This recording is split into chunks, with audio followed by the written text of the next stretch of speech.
The Tech Policy Design Institute acknowledges and pays our respects to all First Nations people. We recognise and celebrate that Indigenous people were this continent's first tech innovators.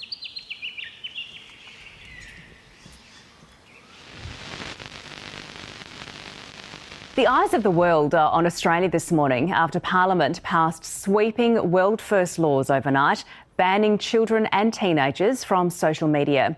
The move means anyone under the age of 16 will be blocked from using TikTok, Instagram, Snapchat and Facebook from the end of next year. The Minister and I have an important announcement. Social media is harming children. Social media. It's not a ban on content. Age restrictions. The age assurance ban. The ban. It's a ban TikTok, on Instagram, social Snapchat media and age Facebook. restrictions. The ban on. Some people are calling it a social media ban, or sometimes a social media delay. Regardless of the name, what do these new minimum age restrictions actually mean for young Australians? For all Australians? Welcome to Tech Mirror, brought to you by the Tech Policy Design Institute. In this 5-part series, we're exploring Australia's new social media minimum age restrictions. We're going to unpack the new law, examine the harms it's seeking to prevent, consider the controversy surrounding the law's passage through Parliament, and try to demystify for us what will happen on the 10th of December when the law comes into effect. By the end of this series, we hope that you are both armed with information and energised to call for more action. Because, spoiler alert, the job is not yet done. And there is a lot that we can do together. I'm Johanna Weaver, co-founder and executive director of the Tech Policy Design Institute, an independent, non-partisan think tank dedicated to technology policy. Before we get into the new law, we're going to rewind. What exactly are the harms that this law is trying to prevent? Are the concerns of parents backed up by the evidence? And if social media is harming young people, why did 140 experts and child's rights advocates oppose the law? Most of us have experienced the pull of social media. We know it's designed to grab our attention. I speak to a lot of people, and many of us see the benefits that social media brings. But most of us are also concerned about its negative impacts. And no group that I speak to is more concerned than parents. There has never been a situation in which, let's say, half of the world's mothers were afraid of a threat to their children, and nobody was doing anything about it year after year. And it turns out that the solution is actually quite doable if we do it together. My name is Jonathan Haidt. I'm a professor at New York University's Stern School of Business. I'm a social psychologist who studies morality and moral psychology and why the world is going insane. But as part of that, I realized that a lot of it is due to the change in the digital environment. And so for the last 7 to 9 years, I've been really focused on the effect of technology on democracies and on children. In 2024, Jonathan wrote the best-selling book, The Anxious Generation, How the Great Rewiring of Childhood is Causing an Epidemic of Mental Illness. Moral panic, where there is often an inflated concern that a new technology is threatening the fabric of society, is not new, but John argues that social media is different.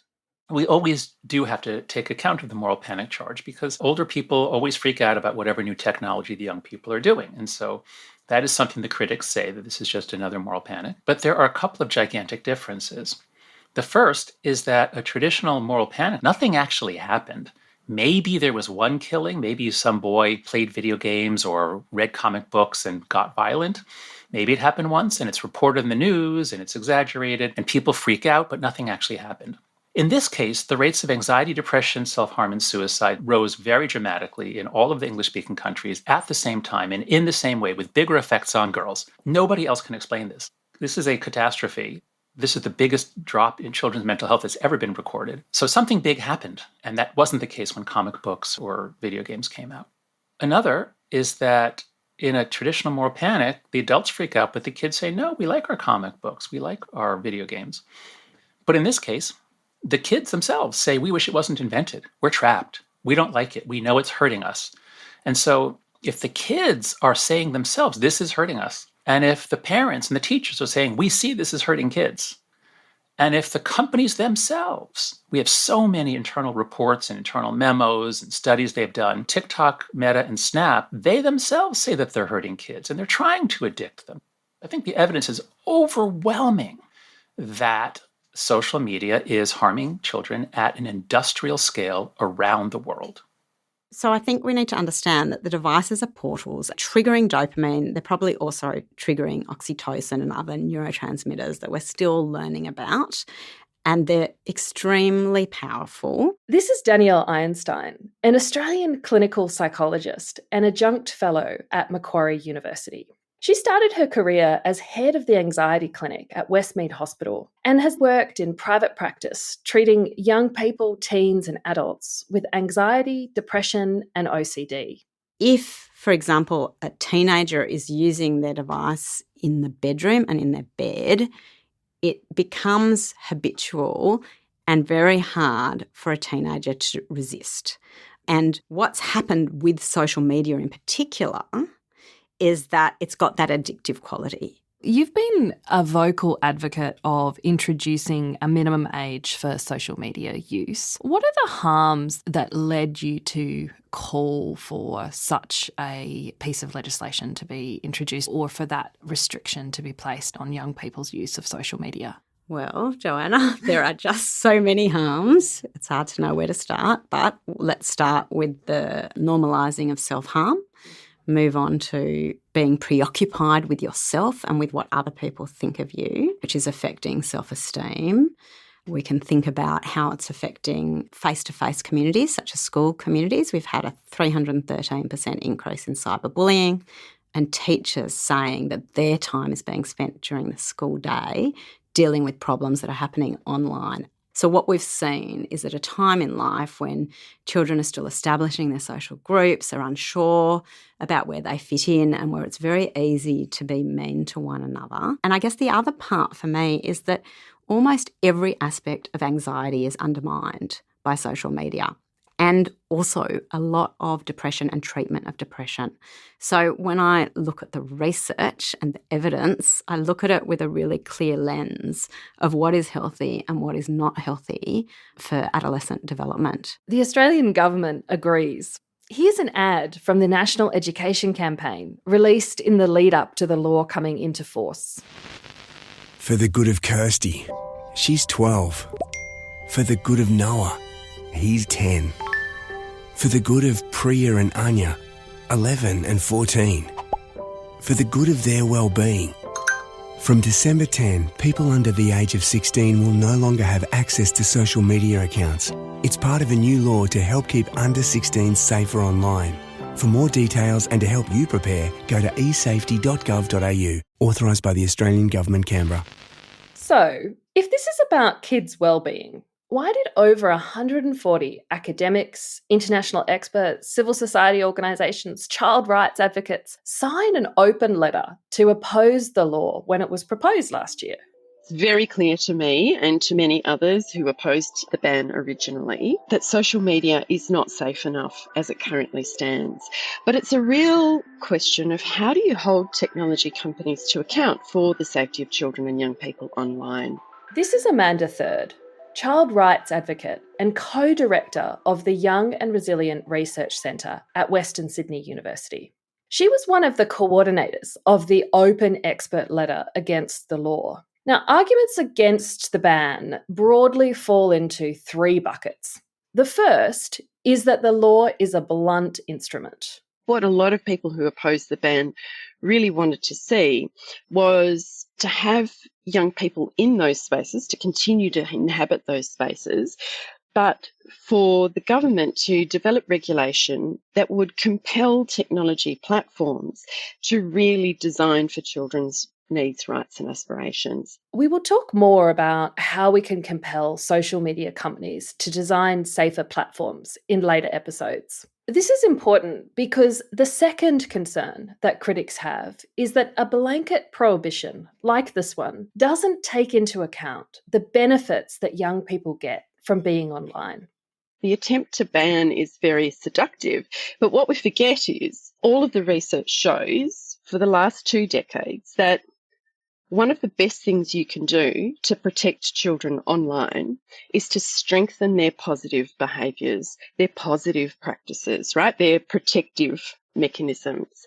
Because when you strengthen the positives of their social media engagement, this helps to mitigate the negatives, right? It helps them to deal with those risks of harm that they encounter online. And so when we're looking at solutions here, we need to think not only about what we restrict, but also what we strengthen.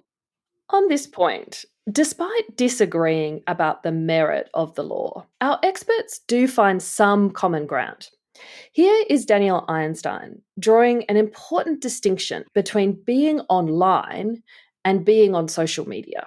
I think there is a difference. I think social media in particular is harmful. It is the social element of it, the broadcasting element of it, that's the problem. We talk about online connection, but really what social media is, it's the building of my digital identity through putting out my opinion, my views, my news stories, a certain version of myself, and then deciding that I'm good enough or not good enough based on the comments, shares and likes.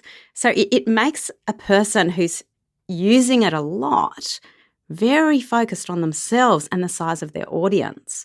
And so what we've seen is we see less self-esteem and more fragile self-esteem for children and young people who are using social media more.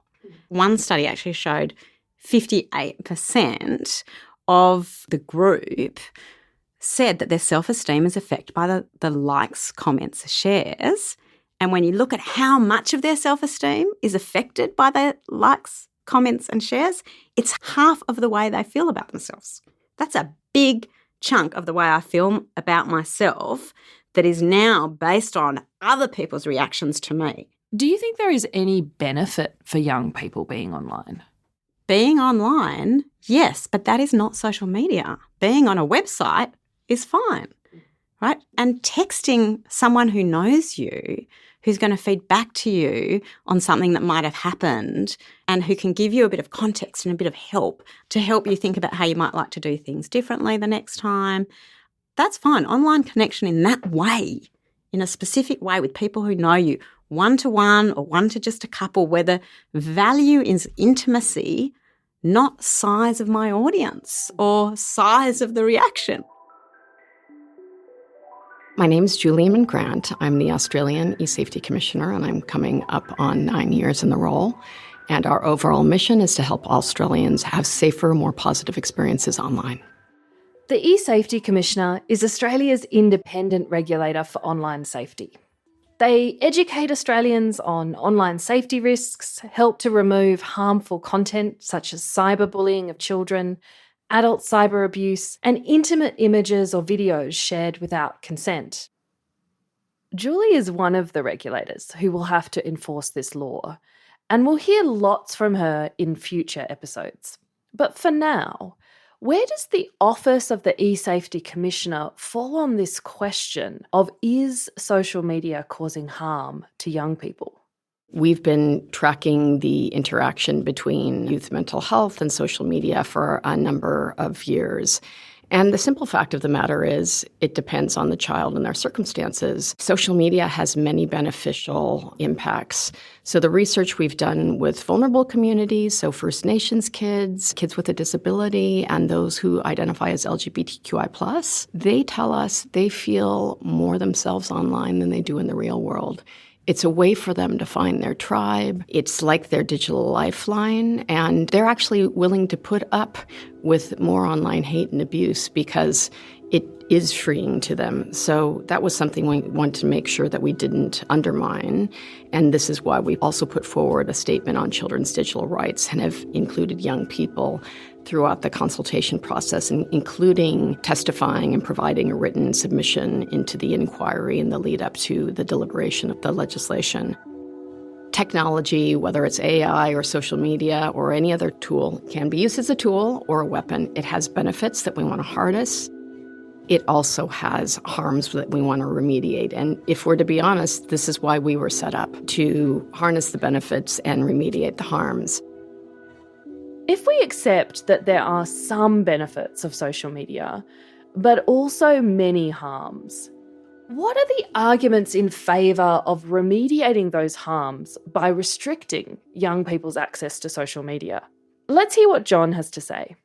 There are two principles I'd like to put forth. One is that parents can't possibly keep their kids off of internet-based applications unless they can keep their kids away from the internet everywhere, including at school, including at a friend's house. Because as long as they can get to a browser ever, they can create as many fake accounts as they want right now, and then they can use them whenever they can get to a browser. In the real world, can you imagine if we said bars and strip clubs and gambling casinos, they shouldn't have to keep kids out. It's the parents' responsibility. If you don't want your kids going to a strip club, don't let them. If a company is making money off of children, then they have some responsibility to either protect them, and since they have no interest in protecting them, then they simply shouldn't be allowed. They've worn out their welcome. They've completely violated our trust. They have an incredibly bad track record of dealing with kids, and now we're about to turn our kids over to them and their AI chatbots. So that's the first principle, is that parents can't possibly be expected to police this when companies are making money off of children and hurting those children.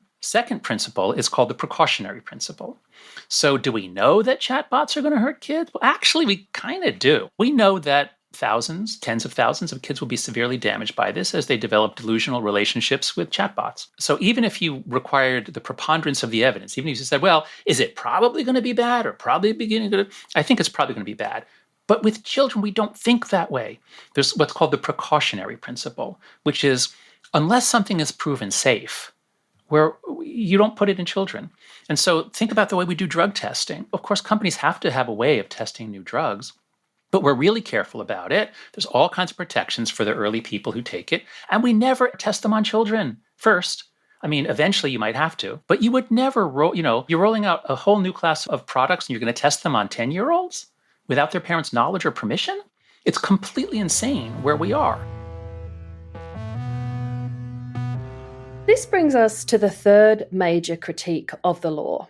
Even while accepting that the status quo on social media isn't good enough, experts like Amanda Third worry that the ban just won't work because kids will get around it. And worse, that by excluding young people from social media accounts, we're going to push them towards parts of the internet that are less safe. One of the key things here to understand is that actually social media accounts are one very important way that social media platforms target safety measures at children and young people.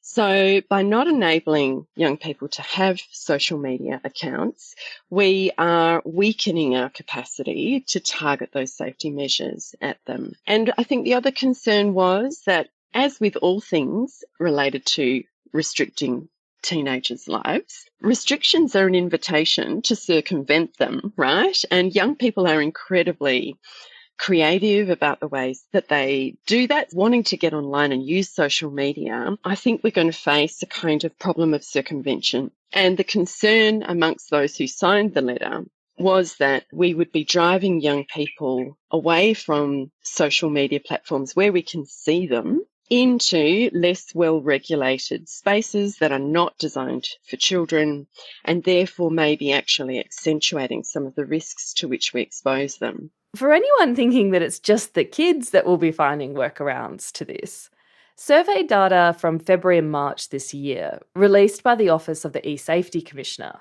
indicates that 34% of parents report that they are likely to help their child find a way to use social media after the ban comes into effect.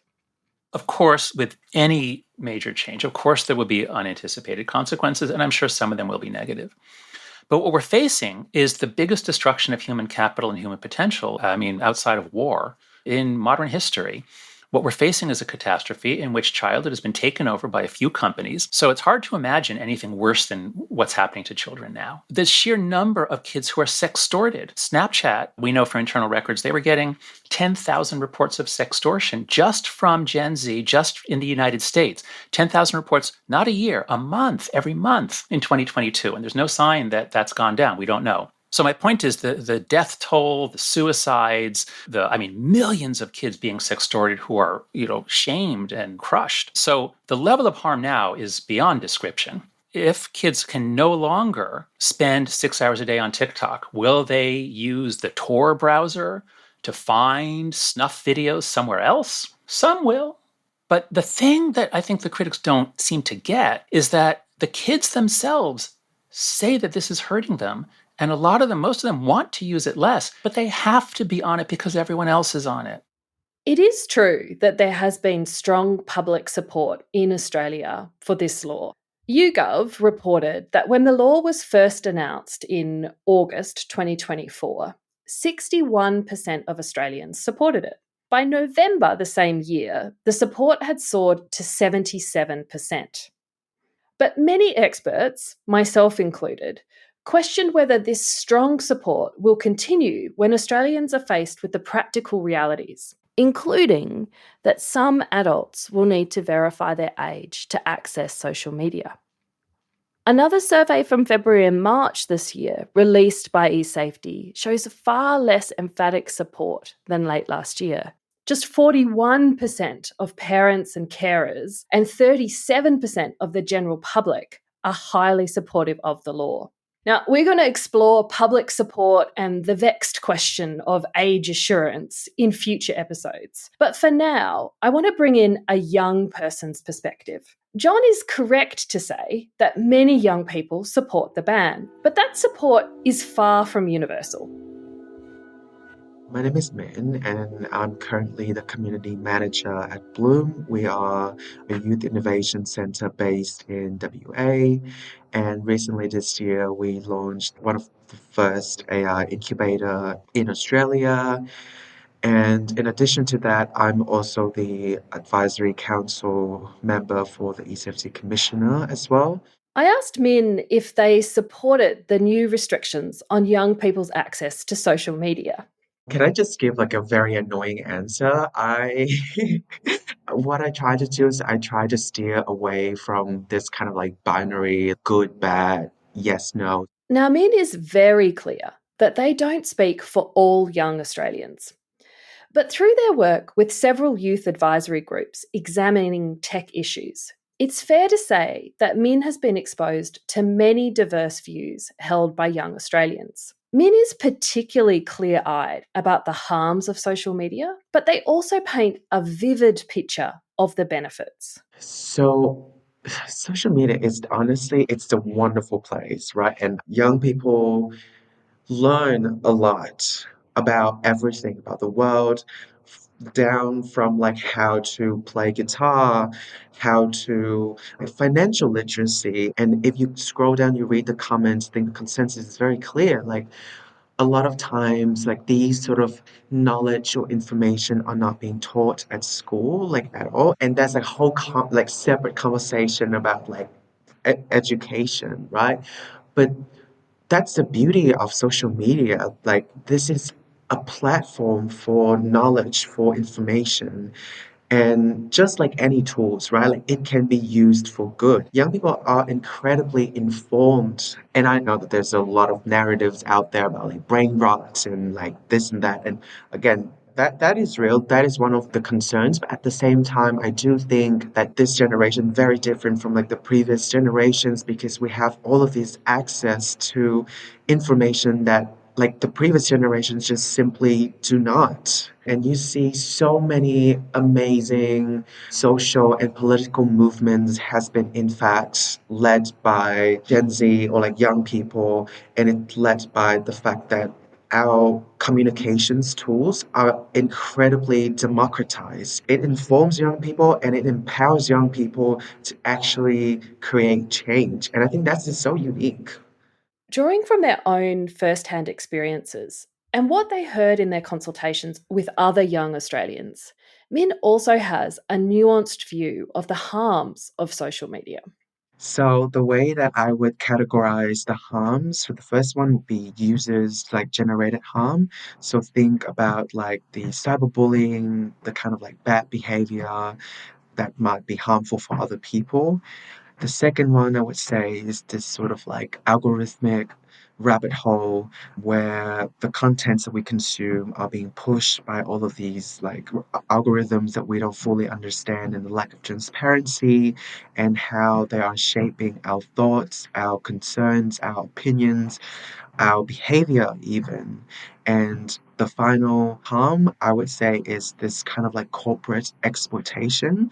So think of this as a blatant disregard for user safety so that they can harvest more data, they can sharpen all of these profiling models and predictive analytics, where the users is just being reduced into numbers and another profit points for them. I asked Minh what older people need to understand about the way young people use technology. I know it sounds so lame, but it is just very complicated and it's messy. The internet or social media in a lot of ways is just an extension of life, right? And so if you think of quote unquote real physical life as it happens, it is messy, it is chaotic, it is just a lot of things happen, right? And so this digital replica in a lot of ways is also that messy, chaotic, and it's non-linear. This is why I resist so hard trying to just say good, bad, yes, no.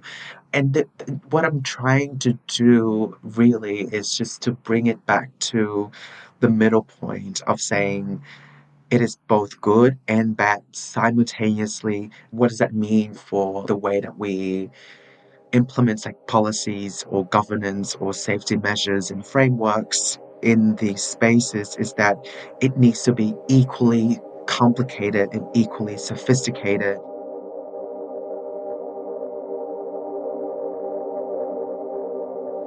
When we really dig into this, few experts, or even young people themselves, disagree that social media has some negative impact.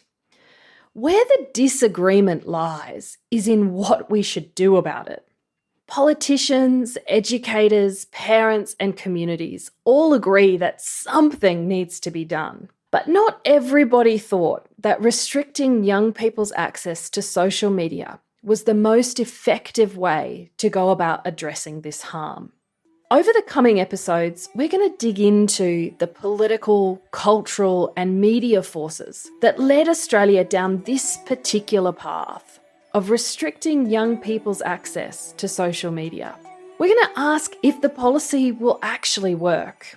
And we'll speak to experts who, like me, want us to demand more from tech companies and from our politicians.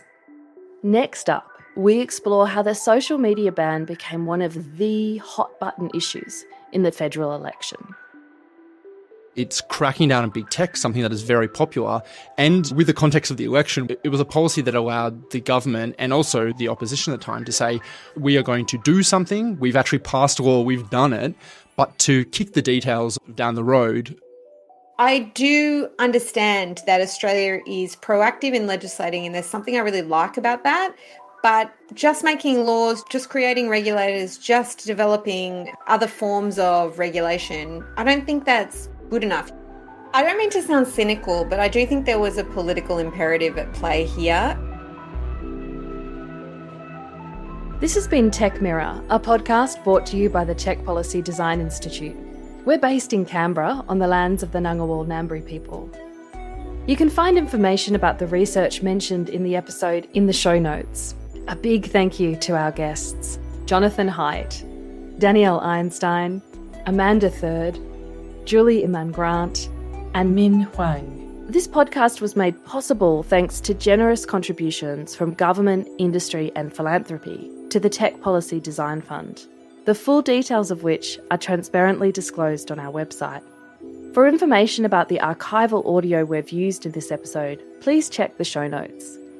The soundtrack is by Talia Skopelis, a Sydney-based artist and entrepreneur with Aboriginal and Greek heritage. This podcast was produced with the support of Audiocraft on the lands of the Gadigal people of the Eora Nation. Amy Denmede provided invaluable research support. A big thank you also to all the team at the Tech Policy Design Institute, without whom this pod wouldn't be possible.